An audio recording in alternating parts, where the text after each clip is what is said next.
కొన్ని మాటలు మన చెవులకు మాత్రమే వినిపిస్తాయి. కొన్ని మాటలు మన హృదయాన్ని చేరుతాయి. కానీ పంచాక్షరి మంత్రం ఓం నమః శివాయ ఇది మన ఆత్మకు చేరే శబ్దం. మనసు ఎంత అలసిపోయినా, మన లోపల తెలియని బాధ ఉన్నా, చాలాసార్లు మనం ఒంటరిగా ఎవ్వరితో మాట్లాడలేనంతగా విరిగిపోయినా ఒక్క మాట ఓం నమః శివాయ మన పైన ఎవరో చెయ్యి వేసి ఏం లేదు బిడ్డ నేను నీతోనే ఉన్నా అని అన్నట్లుగా ఉంటుంది.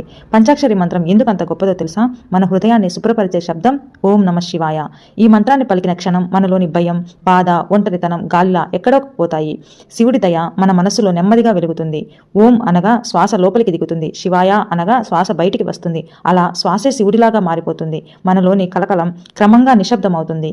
నమః శివాయ ఈ మంత్రం 5 అక్షరాలు 5 భూతాలు. అవి మనలో ఒకేసారి కలిసి కూర్చున్నప్పుడు మనలో పుట్టే శాంతి మాటల్లో చెప్పలేము. ఇది శబ్దం కాదు, మనలో శివుడిని మేల్కొల్పే తాళం చెవి. ఒక్కసారి నెమ్మదిగా జపించు, కళ్ళు మూసుకొని ఓం నమః శివాయ.